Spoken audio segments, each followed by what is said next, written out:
Magandang araw sa inyo mga kaibigan. Itong ating almusalita sa araw na ito, February 19. Ang ebanghelyo natin ay Matthew 25:31 to 46.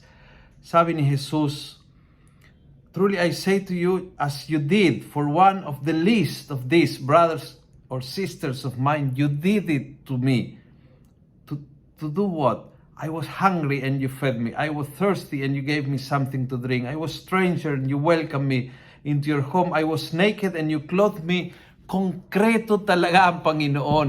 Ang gusto niya na gagawin sa kanya is ang gagawin sa mahirap. At ang gagawin sa mahirap is yung kailangan na mahirap. Kapag sila po ay nagugutom, pakainin. Kapag sila ay walang matutuluyan, ay patuloy. Kung wala damit, bihisan.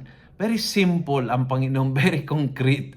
Harapin po ang pangangailangan ng ating kapwa na may ugaling tumugon sa kanilang pangangailangan, tumulong sa kanilang pangangailangan, at iyon ay gagawin sa Kanya. So binigyan tayo na very concrete way na hawakan, tulungan, mahaling ang Panginoon sa pamamagitan ng tulungan, hawakan, mahaling ang ating kapwa, lalo-lalo ang mahirap na nangangailangan ng tulong.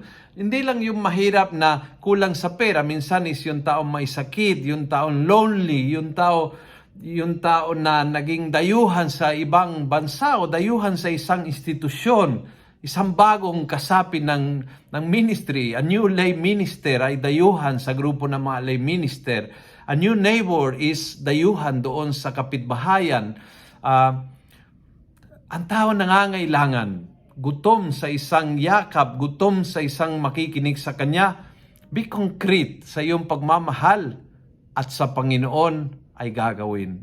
Kung nagustuhan mo ang video ito, pass it on. Punuin natin ang good news ang social media. Gawin natin viral, araw-araw ang salita ng Diyos. And God bless.